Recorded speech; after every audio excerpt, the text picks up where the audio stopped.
안녕하십니까. 관리번호 3번 수업 실현 시작하겠습니다. 자, 여러분, 배우고 나누며 함께 성장하는 국어 시간입니다. 우리 오늘 태블릿 PC로 수업하기로 했는데 다들 가지고 왔나요? 네, 좋아요. 잘 가지고 온 것 같습니다. 그러면 우리 하이러닝 접속해서 게시판에서 오늘 수업할 자료 다운받아 주세요.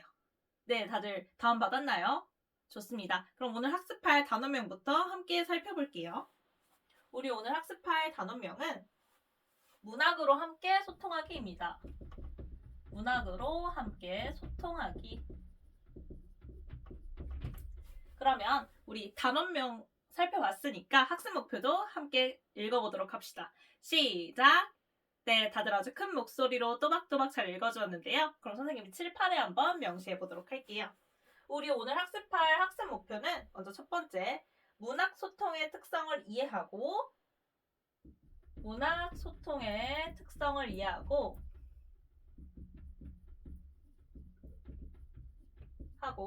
다양한 맥락을 고려하여 작품을 감상할 수 있다.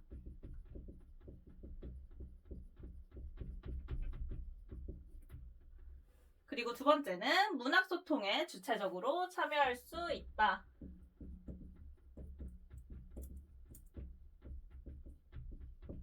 오늘 이 두 가지 학습 목표에 대해서 학습 진행해 보도록 하겠습니다. 자, 그러면 먼저 첫 번째 우리가 같이 학습할 활동은요. 사회문화적 맥락을 고려해서 작품을 감상해 보도록 하겠습니다. 활동 첫 번째는 사회문화적 맥락을 가지고 우리가 작품을 감상해 볼 건데요. 선생님이 다운받으라고 했던 그 자료 안에 보면은 자료 1과 자료 3이 있을 거예요. 우리 자료 1과 자료 3을 통해서 사회문화적 맥락을 한번 살펴보도록 할게요. 자, 자료 1과 자료 3에 나타난 사회문화적 맥락을 한번 찾아보는 시간, 선생님이 시간 15분 주도록 하겠습니다. 일단 15분 동안 자료를 읽고 사회문화적 맥락을 한번 스스로 찾아보도록 합시다. 활동 시작! 네, 여러분 활동 시간이 모두 종료되었는데요. 사회문화적 맥락 다들 찾았을까요? 좀 어려웠던 친구들이 있는 것 같아요. 그러면 선생님이 시범을 한번 보이도록 하겠습니다. 자, 지금 자료 3을 보면 1962년 경제개발 5개년 계획과 관련해서 그 시대의 시대적 배경이 나타나 있는데요. 이걸 통해서 자료 1을 살펴보면은 관련지어서 살펴봤을 때 여기 드러난 사회문화적 배경은 개인주의적 사회의 모습을 우리가 찾아볼 수 있어요.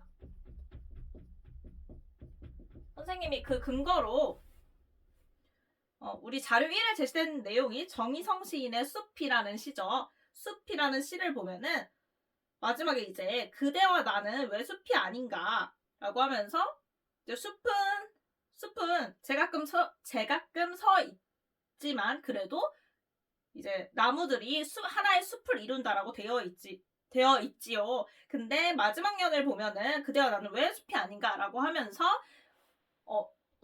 자연의 모습과는 다르게 개인주의적인 현대인의 모습이 드러나고 있는 부분을 우리가 보면서 개인주의적 사회의 모습을 드러내고 있다는 점 찾아볼 수 있었습니다. 그리고 우리가 이어서 여러분들이 할 활동은요. 이제 사회문화적 맥락을 선생님이 이제 선생님이랑 같이 찾았잖아요. 그렇다면 이번에는 이 작품을 쓴 의도, 작가의 의도가 뭔지 한번 찾아보는 시간 선생님이 시간 10분 주도록 하겠습니다.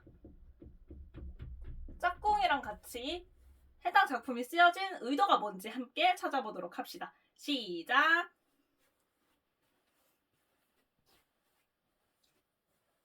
네, 우리 철수가 손들고 질문해 주었는데요. 어떤 질문일까요? 지금 의도를 찾는 게 어렵다고요? 일단 의도라는 게 뭘까요? 그렇죠. 의도라는 건 이 글을 왜 썼는지, 작가가 어떤 메시지를 전달하고 싶어 하는지에 대해서 묻는 거잖아요. 그렇다면 숲의 내용을 보면은 아까도 선생님이 말했지만 선생님이 설명했었죠. 그 자연은 이제 공동체를 이루고 있지만 이제 사람들은 공동체를 이루지 못하고 공동체인 숲을 이루지 못한 상태잖아요. 그래서 이 작가가 우리들한테, 지금 현대인들한테 어떤 메시지를 전달하고 싶은지, 자연과 인간의 대조해서 봤을 때 작가의 입장에서 어떤 메시지를 전달하고 하는지 짝꿍이랑 같이 이야기를 더 나눠보면 좋을 것 같아요. 네, 활동 진행해주세요. 자, 여러분, 활동 시간 모두 종료되었는데요. 혹시 시간이 더 필요한 친구들 있을까요? 네, 없어요? 그러면은 의도 한번 말해볼 친구 있을까요? 네, 좋습니다. 우리 수빈이가 말해볼까요? 그렇죠. 지금 이 작가의 의도는 수빈이가 잘 말해준 것처럼 서로 어우러져 사는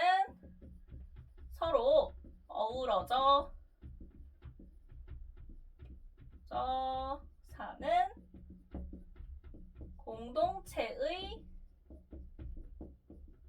삶을 지향하고 있다. 또 다른 의견 있을까요? 네, 좋습니다. 영희가 한번 말해볼까요? 그렇죠. 개인주의적 삶에 대한 비판이다. 이렇게 볼 수도 있겠네요. 두 친구들 모두 자신의 의견을 아주 큰 목소리로 잘 이야기해 준 것 같습니다. 네, 좋아요. 그렇다면 활동 두 번째로 넘어가 보도록 할게요. 우리 활동 두 번째는 이번에는 작가 맥락에서 감상해 보도록 하겠습니다. 작가 맥락에서 보도록 할게요. 자, 우리 작가 맥락에서 자료 1과 자료 2, 자료 4를 관련지어서 읽어볼 건데요. 두 작품을 한번 비교해 보도록 할게요. 자료 1과 자료 2를 비교해 볼 건데요. 자, 비교라는 것은 공통점과 차이점을 같이 찾아보는 거잖아요. 자료 1, 2의 공통점은 무엇이고 차이점에는 어떤 것들이 있는지, 내용상에 어떤 차이점이 있는지 여러분들이 모둠 활동을 통해서 한번 찾아보도록 하겠습니다. 모둠 활동으로 선생님이 활동 시간은 25분 주겠습니다. 자료 1, 2, 4를 읽고 모둠원들끼리 이야기를 나눠볼 시간 25분 주도록 할게요. 활동 시작!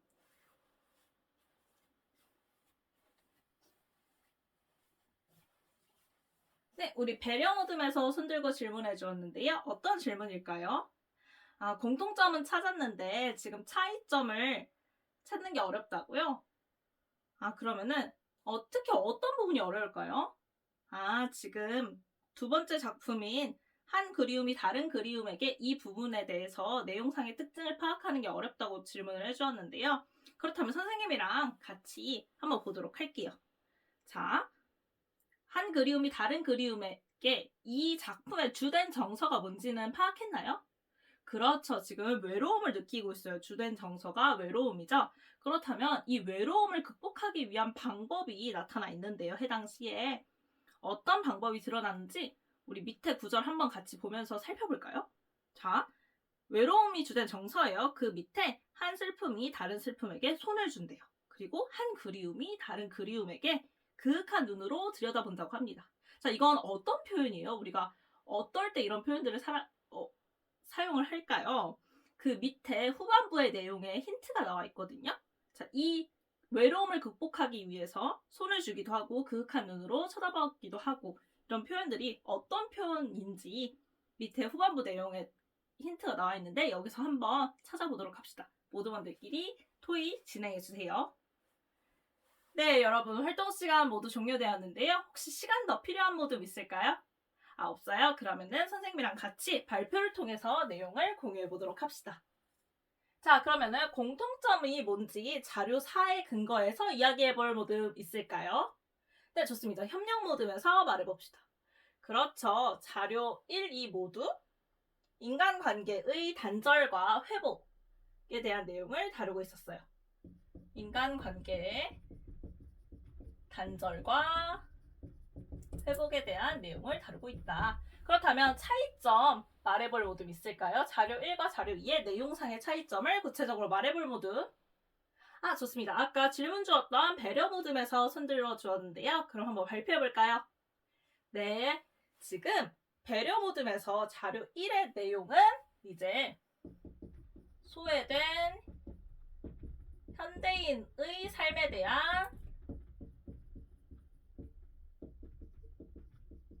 비판이다 라고 이야기를 해주었고요. 아까 자료 2에 대한 내용 찾기 어려워했는데 한번 이야기해 볼까요? 이어서?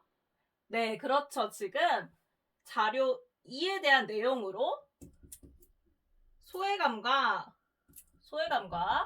외로움을 극복하는 방법은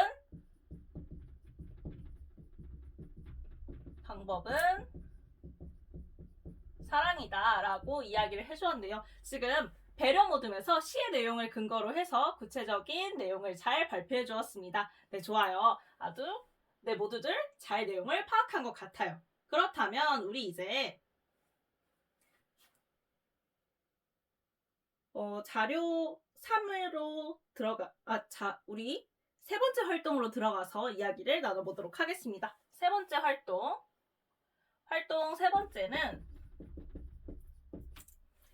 세 번째는 이제 주체적으로 우리가 문학소통에 참여해 보도록 할 건데요. 주체적으로 문학소통을 해보도록 하겠습니다. 자, 우리가 자료 1과 자료 2 두 시에 대해서 내용을 파악을 했습니다. 이것과 관련해서 자신의 삶과 연관지어서 모드먼들과 자료 1, 2 두 시에 대해서 이야기를 나눠볼 시간을 가지도록 할게요. 자신의 삶과 연계해서 이야기 나누기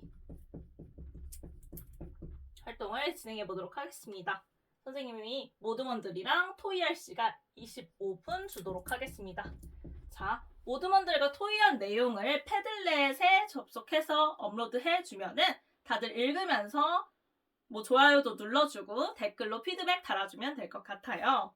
자, 일단은 활동 시작해 보도록 하겠습니다. 시작! 네, 여러분 활동 시간 모두 종료되었는데요. 그러면은 자신의 경험을 한번 이야기 나눠볼 친구 있을까요? 네, 좋아요. 지금 민지가 손들고 발표해 주었는데요. 민지가 한번 이야기해 볼까요? 네, 지금 민지는 자료 1과 관련해서 이제 옆집 사람들이랑 같이 옆집이랑 지낸 지 굉장히 오래됐는데 자신은 이제 옆집 사람들과 인사조차 나누지 않는 그런 삶을 지내고 있다라고 하면서 옆집 사람들과의 되게 아쉬운 인간관계에 대해서 이야기를 해주었습니다. 그렇다면 자료 2와 관련돼서 자신의 경험 이야기해 볼 친구 있을까요? 네, 좋습니다. 민수가 이야기해 봅시다. 지금 민수는 자신의 아버지가 해외에 계신데 아버지에 대한 그리움을 많이 느끼기도 하고 외로움을 많이 느끼기도 했대요. 그것을 극복하기 위한 방법으로 아버지와 매일 영상통화를 하고 있다라고 이야기를 해주었네요. 자, 지금 자료 1과 자료 2에 대해서 민지랑 민수가 자신의 경험을 아주 잘 이야기해 주었습니다. 여러분들도 선생님이 보니까 패들렛에 다들 자신의 경험을 잘 진솔하게 작성해 준 것 같아요. 자, 그렇다면 우리가 이렇게 문학을 이용해서 소통을 하면 어떤 점이 좋은지 선생님이랑 문학소통의 효과에 대해서 한번 이야기를 나눠봅시다. 이렇게 문학을 가지고 우리가 소통을 하게 되면 타인의 정서에 공감하고 공유하는 과정을 통해서 우리가 타인의 삶을 깊이 있게 이해할 수 있다는 효과가 있어요. 자, 여러분 문학의 힘이 느껴지나요? 네, 좋습니다. 그러면 우리 늘 했던 것처럼 성찰일지 펴고 핵심을 쏙쏙 삼키자 활동 진행해 보도록 합시다. 3가지 키워드로 자신만의 마인드맵을 만드는 시간이죠. 마인드맵 작성해 주세요. 네, 지금 보니까 다들 아주 잘 작성을 해준 것 같습니다. 그럼 우리 마지막으로 학습 목표 관련해서 하이러닝 설문조사란에 들어가서 오늘의 학습 목표 잘 달성을 했는지 설문조사 해주면 되겠습니다. 2가지 학습 목표 모두 달성한 친구들은 심화과제를, 그리고 하나라도 미달성한 친구들은 보충과제를 선택해서 다음 시간까지 과제를 제출해주면 되겠습니다. 네, 오늘 수업은 여기서 마치도록 할게요. 이상입니다.